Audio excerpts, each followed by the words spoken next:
Welcome back to English Conversation Amelia. And before we dive in, I want to tell you something important. If you stay until the very end of this video, you will walk away with a powerful list of advanced IELTS writing vocabulary, real-life examples of how to use every single word naturally, and a quiz that will tell you exactly where your level is. So do not click away because the best part is always at the end. I am so ready for today's session, Amelia. I have my notebook, my pen, and honestly, a lot of hope that today I finally understand why my IELTS writing score keeps getting stuck at band 6. I love that energy, and I love that you came prepared. And I promise you, by the time we finish today, you will understand exactly what is holding your writing back, because the answer is almost always vocabulary, and more specifically, it is the wrong kind of vocabulary. What do you mean by the wrong kind? I thought any vocabulary was good vocabulary. Like, if I know more words, I should automatically write better, right? Oh, that is such a common belief, and I completely understand why you think that. But imagine you are at a very formal job interview, and instead of saying, I would like to contribute meaningfully to your organization, you say, I really want to help out. Both sentences mean the same thing, but which one gets you the job? Okay. I see what you mean now. It is not just about knowing words. It is about knowing which words belong where and when to use them properly. Exactly. And that is the foundation of everything we are talking about today. IELTS writing, especially at the advanced level, is not a test of how many words you know. It is a test of how precisely, how accurately, and how naturally you can use sophisticated language in a formal academic context. All right, I am taking that down right now. Precise, accurate, and natural. Those are my 3 goals for today. So where do we actually start, Amelia?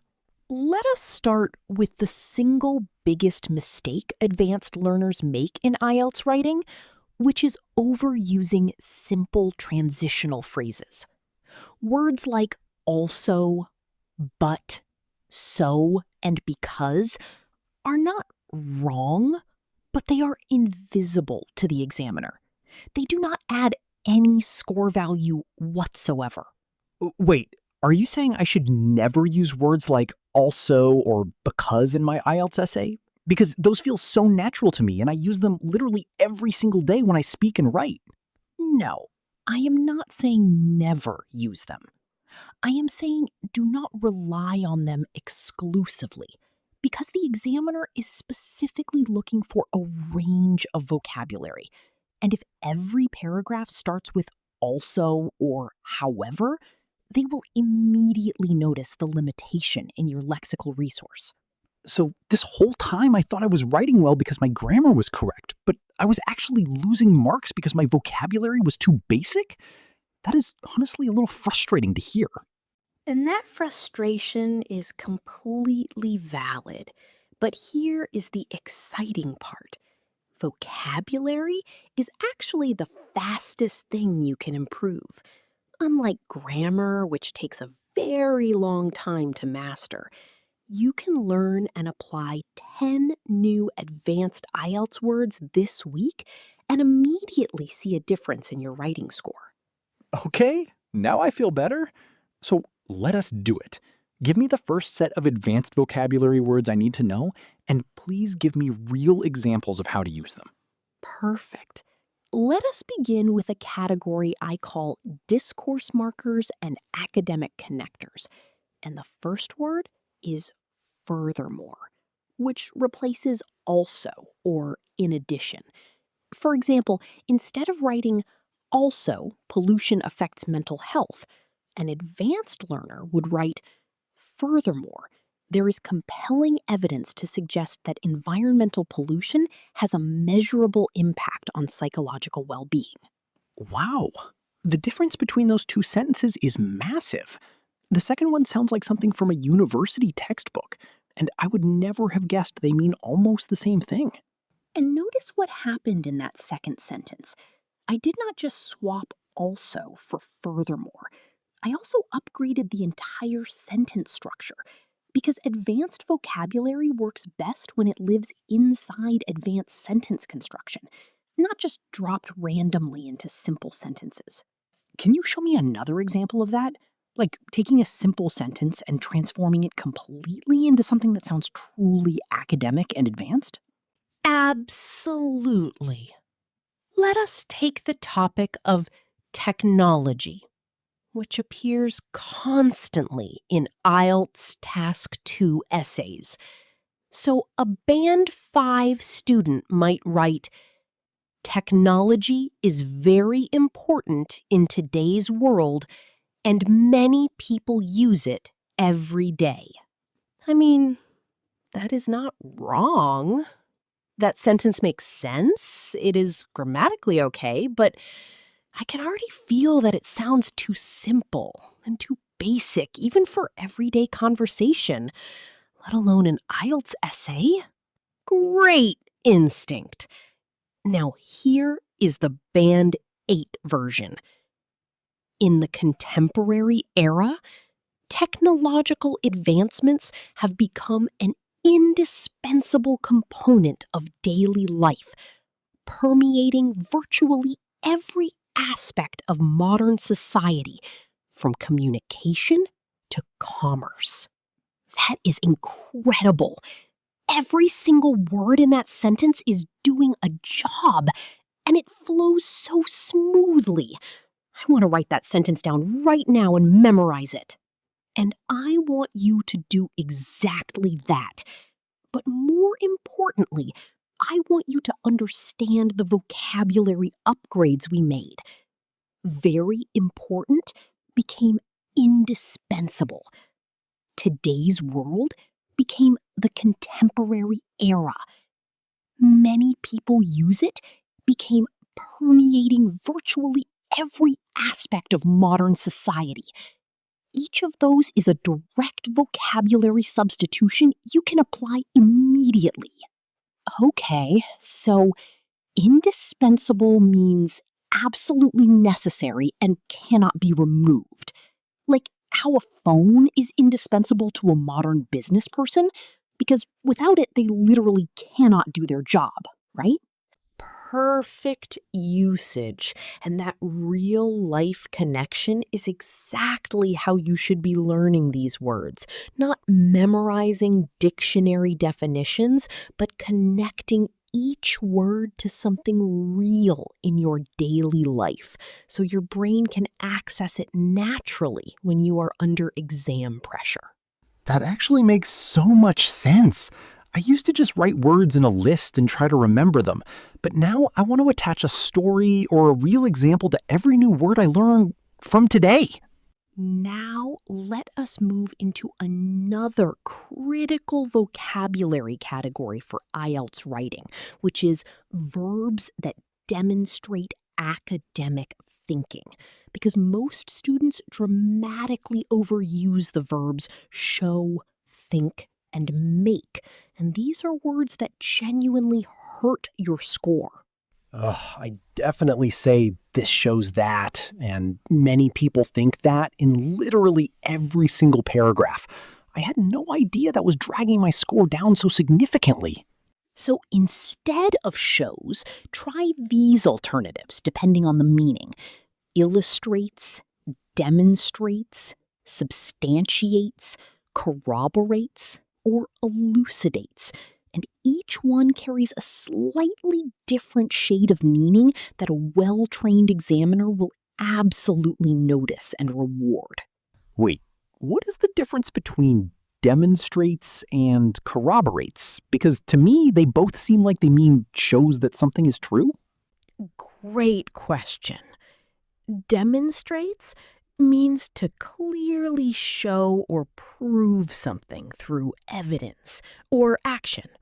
Like, The data demonstrates a clear upward trend in unemployment, whereas corroborates means a second piece of evidence confirms something that was already suggested. Like, these findings corroborate the earlier research conducted in 2018. Oh, so corroborates has this idea of two things agreeing with each other? Like when two witnesses tell the same story in a court case, the second witness corroborates what the first one said. I love that analogy. Your brain is working exactly the way it should be. And yes, corroborate comes from a legal and academic tradition of one source of evidence backing up another. And using it in your IELTS essay immediately signals to the examiner that you have a sophisticated understanding of how arguments work. What about the word elucidates? I have never heard that word before in my life. Can you give me a daily life example so I can actually remember it? Of course. Elucidate means to make something that is confusing or unclear much easier to understand. So, in daily life, you might say, the teacher's diagram elucidated the concept that the textbook had made confusing. And in an IELTS essay, you might write, this case study elucidates the broader social implications of poverty on educational outcomes. So, elucidate is like turning a foggy idea into a clear picture. It is like when someone explains something in a way that makes everything suddenly make sense. That moment of clarity is what elucidate describes. That is a beautiful way to understand it. And I want everyone watching right now to pause and think about, when was the last time someone elucidated something for you? Write it in the comments below using that exact word, and let us see how naturally you can use it. Speaking of comments, Amelia, can we ask people watching to tell us which vocabulary word from today surprised them most? Because I feel like that would be a really interesting discussion. Absolutely. And I want to say directly to everyone watching, your comments genuinely matter to us. So please like this video if it is helping you. Share it with anyone who is preparing for IELTS, and drop a comment telling us which word you found most powerful today, because we read every single comment and we learn from you as much as you learn from us. Now, I want to talk about something that I personally struggle with, and I think a lot of students do too, which is how to discuss both sides of an argument without sounding like I am just listing opinions without any real academic depth. This is such a crucial skill for task 2, and the vocabulary you use to present contrasting arguments is absolutely key. Instead of saying, some people think this, but other people think that, advanced learners use what I call argument framing vocabulary. What does argument framing vocabulary look like? Can you give me a full example using a real IELTS topic? Let us use the topic of whether governments should fund space exploration. A Band 5 student might write, some people think space exploration is a waste of money, but other people think it is important. Honestly, that sentence makes me a little embarrassed because I have written almost exactly that in practice essays and thought it was fine. And here is the Band 8 version. While proponents of government-funded space exploration contend that such initiatives yield invaluable scientific advancements, critics argue compellingly that these substantial financial resources would be more judiciously allocated to pressing terrestrial concerns, such as poverty eradication and climate mitigation. That one sentence completely replaced an entire paragraph that I might have written. Every single word is carrying so much meaning, And the whole sentence sounds authoritative and confident. Now, let us break down the advanced vocabulary in that sentence. Proponents instead of people who support. Contend instead of think. Yield instead of produce. Invaluable instead of very valuable. Judiciously instead of wisely. Terrestrial instead of on earth. And eradication instead of getting rid of. I want to go back to judiciously. That is a word I would never naturally use, but I can imagine it being really powerful. Like saying, the manager judiciously allocated the budget to avoid overspending in a work situation. Excellent.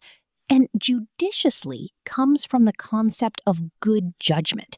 So anytime you make a wise, carefully considered decision, you are acting judiciously. And in IELTS writing, it works beautifully when discussing how governments or institutions should handle resources or policies.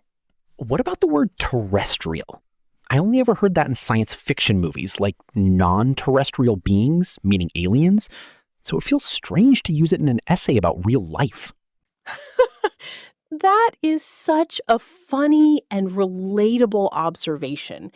And yes, terrestrial literally just means of or relating to the Earth.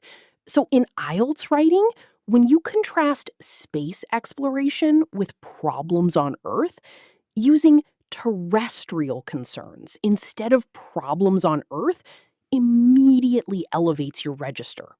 Okay, I need to talk about something that I think every IELTS student struggles with, Task 1 vocabulary. Because describing graphs and charts feels so different from writing a discursive essay, and I always run out of words to describe changes. This is so important, and Task 1 vocabulary is its own entire world. Let us focus on the vocabulary of trends and changes, because this is where most students either repeat themselves endlessly or use words that are too informal. I know words like increase, decrease, and remain stable, but I have a feeling those are the basic Band 5 versions, right? Exactly right. And here are the advanced alternatives. Instead of increased a lot, write surged dramatically or escalated sharply. Instead of decreased a little, write declined marginally or dipped slightly. Instead of stayed the same, write remained relatively stable or plateaued at approximately. Notice how every upgrade adds precision. What is the difference between surged and escalated? Because they both seem to mean went up quickly, but I am guessing there is a slight difference in how they are used. Great observation. Surged often implies a sudden and dramatic upward movement, like the stock market surges after good economic news, while escalated often implies a more gradual but continuous upward movement, like tension escalating over time. So, in a Task 1 graph, if a line shoots up quickly, use surged. But if it climbs steadily over several years, use escalated. So if I look at a graph showing smartphone ownership from 2000 to 2020, and it increases very quickly between 2007 and 2012, when the iPhone era started, I would say smartphone ownership surged between 2007 and 2012? That is a flawless application. You just used real-world knowledge to create a perfect IELTS Task 1 sentence. And that is exactly the mindset I want you to carry into the exam room. Connecting graphs to real life makes description much more natural. I feel like I am actually understanding this now. Like it's not just a word list anymore. It's a whole way of thinking about English that I never had before. And that feeling of understanding the system rather than just memorizing words is exactly what separates Band 6 students from Band 8 students. So let us keep that momentum going and talk about one of the most underused but most powerful vocabulary areas in IELTS writing: hedging language. Hedging language. I've heard that term before, but I always found it confusing. Like, what does it mean to hedge in writing? Isn't hedging something to do with gardens or investments? That is actually a perfect instinct. In finance, hedging means protecting yourself against risk by not committing fully to one position. And in academic writing, it means exactly the same thing. You do not make claims that are too absolute or too certain, because good academic writing acknowledges complexity and nuance. So instead of saying social media causes depression, which sounds like a fact I cannot prove, I would use hedging language to make it sound more appropriately uncertain and academic? Precisely. And here is how. Instead of social media causes depression, right, there is growing evidence to suggest that prolonged exposure to social media platforms may contribute significantly to elevated rates of depression among adolescents. Notice growing evidence suggests, may contribute, and significantly. These are all hedging devices. That is so clever. By adding that nuance, the sentence actually sounds more intelligent and more convincing, not less, because it shows I understand that the world is complicated and I am not making irresponsible claims. Key hedging vocabulary for IELTS includes "it can be argued that," "evidence tends to suggest," "arguably," "seemingly," "in many respects," "to a considerable extent," "it is widely acknowledged that," and "may arguably represent." These phrases tell the examiner you are thinking like an academic. I want to practice one right now. Can I try making a hedging sentence about the topic of working from home, since that is such a common IELTS topic right now? Go for it. Show me what you have got. Okay, here goes. It can be argued that remote working may, to a considerable extent, contribute to improved work-life balance, although its long-term implications for workplace productivity arguably remain inconclusive. That is genuinely outstanding. You used "it can be argued that," "may," "to a considerable extent," "arguably," and "remain inconclusive," all in one sentence. And every single one of those is a hedging device working perfectly. That is Band 8 vocabulary right there. I cannot believe I just did that. Like a month ago, I could not have constructed a sentence like that. And now it feels almost natural because I understand the system behind it. And that is exactly the transformation I want everyone watching to experience. So right now, I want you to pause this video, try writing your own hedging sentence about any IELTS topic.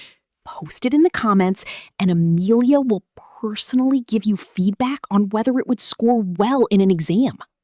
That is such an amazing offer. And honestly, if you are watching this and you have not commented yet, this is the moment to do it. Because getting real feedback on your writing from a teacher is genuinely priceless. Now, let us talk about vocabulary for expressing opinion in a sophisticated academic way. Because IELTS Task 2 essays often require you to give your own view. And most students fall into the trap of saying, "I think," or "I believe," which are not wrong, but they are weak. I always write "I believe that" in my opinion paragraphs. And my teacher at school always said that was the correct way to express an opinion in writing. So now I'm very confused about what to do instead. Your school teacher was right that it is grammatically correct. But in IELTS academic writing specifically, examiners want to see a range of opinion-expressing phrases. So try, it is my considered view that. I am firmly of the opinion that. It appears evident that. One can reasonably assert that. And the evidence compellingly suggests that. What does my considered view mean exactly? Because adding the word considered seems small, but I have a feeling it changes the meaning significantly. You are absolutely right. My considered view signals that you have thought carefully and seriously about the issue before forming an opinion. It implies intellectual maturity and deliberate reasoning, which is exactly what academic examiners want to see and reward with higher scores. So it is like the difference between someone who gives a quick gut reaction versus someone who has actually reflected deeply on an issue before speaking. My considered view shows I am in the second group. Beautifully articulated. And in daily life, we can apply this too. When your boss asks for your opinion on an important project, saying, "In my considered view, the timeline needs to be extended," sounds far more credible and authoritative than, "I think we need more time." My boss would definitely take me more seriously if I spoke like that. Although she might also ask me why I suddenly sound like I am writing an academic paper. That is the beautiful tension between academic vocabulary and everyday communication. And the trick is to understand which register is appropriate for which context, which itself is a sign of true advanced English proficiency. Let us talk about one more vocabulary area before the quiz.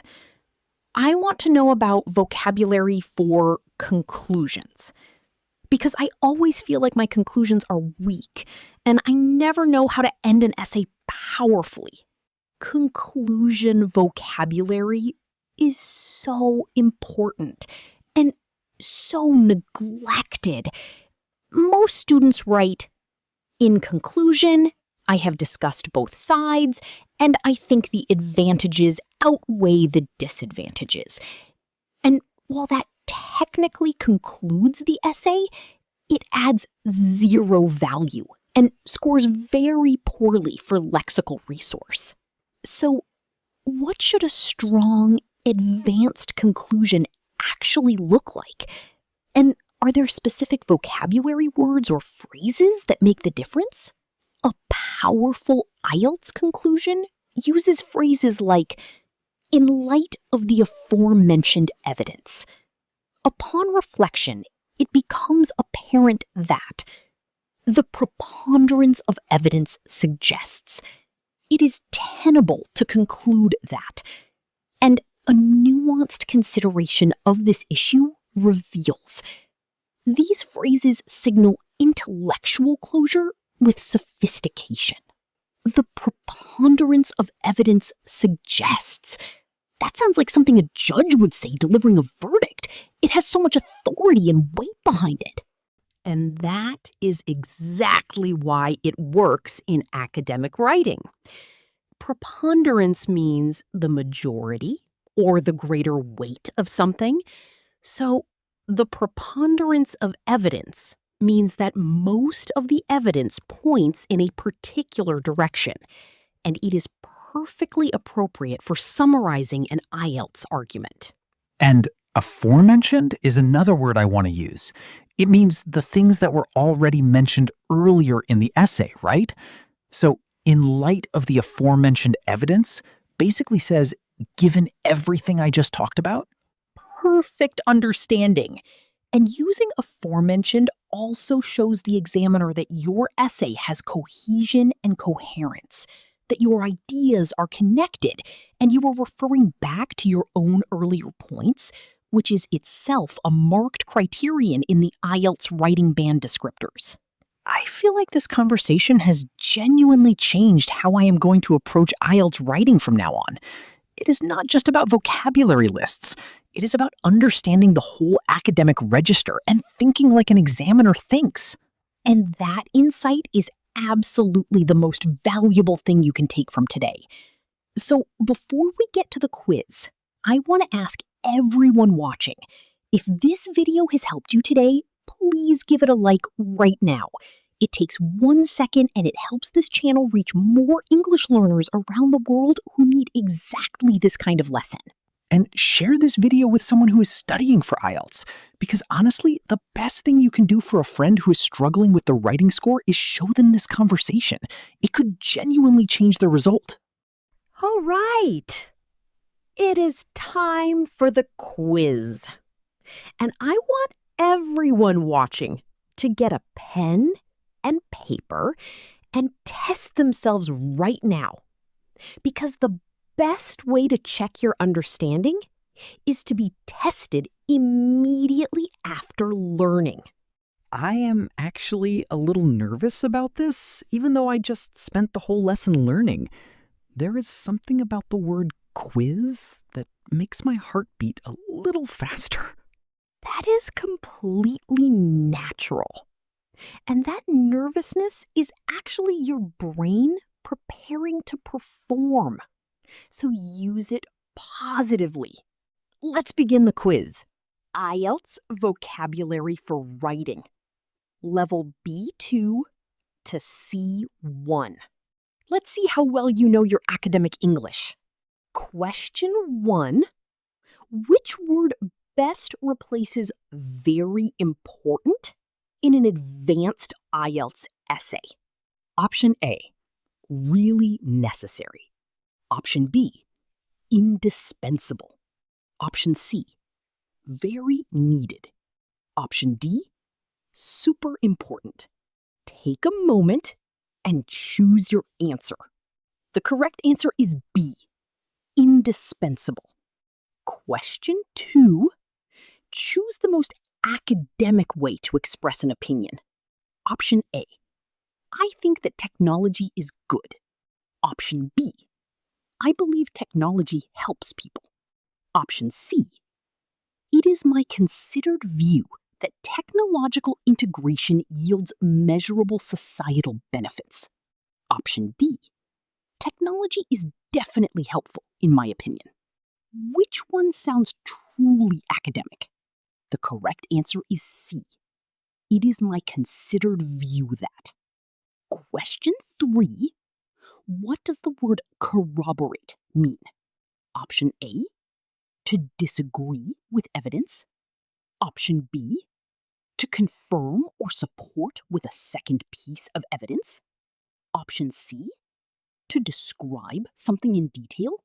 Option D, to contradict an argument. Think carefully about this one. The correct answer is B, to confirm or support with a second piece of evidence. Question 4. Which sentence uses hedging language correctly? Option A, social media definitely causes depression in teenagers. Option B, social media is bad for young people. Option C, there is growing evidence to suggest that prolonged social media use may contribute to elevated rates of depression among adolescents. Option D, everyone knows social media is harmful. Hedging means being careful and not too absolute. The correct answer is C. There is growing evidence to suggest. Question 5. What does the word elucidate mean? Option A, to confuse the reader with complex ideas. Option B, to make something unclear and complicated. Option C, to make a complex or unclear idea much easier to understand. Option D, to disagree with a point. think about the root of this word. The correct answer is C. To make a complex or unclear idea easier to understand. Question 6. Which phrase is the most appropriate for starting a sophisticated IELTS conclusion? Option A. In conclusion, I have talked about both sides. Option B. So basically, both sides have good points. Option C. In light of the aforementioned evidence, it is tenable to conclude that. Option D. To finish, I want to say that. A strong conclusion needs the right opening phrase. In light of the aforementioned evidence, it is tenable to conclude that. Question 7. The graph shows that sales surged between 2015 and 2018. What does surged mean here? Option A, decreased gradually. Option B, remained stable. Option C, increased suddenly and dramatically. Option D, fluctuated unpredictably. Picture a wave rising rapidly. The correct answer is C, increased suddenly and dramatically. Question 8. Which word means of or relating to the earth and can be used in IELTS Task 2 essays? Option A, universal. Option B, celestial. Option C, terrestrial. Option D, atmospheric. Think about the Latin root of this word. The correct answer is C, terrestrial. Well done for completing the quiz. Keep building your vocabulary every single day. The more you read and practice, the more natural it becomes. See you in the next lesson. Keep going. Drop your quiz scores in the comments right now. Write, I scored 8 out of 8. Or tell us which question you found hardest, because we genuinely want to see how everyone did, and we will reply to as many comments as we possibly can. And if you scored below 6, do not worry at all. Watch this video again, take more notes, and practice every word in a real sentence before your exam, because repetition and real-life application are the only things that truly make vocabulary stick permanently. Thank you so much for spending this time with us today on English Conversation, Amelia. Remember, your IELTS writing score is not fixed. It is not your destiny. It is simply a reflection of where your vocabulary and academic language skills are right now. And right now, you have just made them significantly stronger. Amelia, this has genuinely been one of the most useful English lessons I have ever had. And I feel like I could sit the IELTS writing exam tomorrow and produce something much more impressive than anything I have written before. And that confidence, combined with hard work and consistent practice, is exactly what is going to get you the score you deserve. So keep studying, keep commenting, keep sharing this channel, and we will see you in the very next lesson. Goodbye, everyone. Goodbye. And remember, like, comment, and share. It genuinely helps this channel grow and helps more learners around the world find lessons like this one.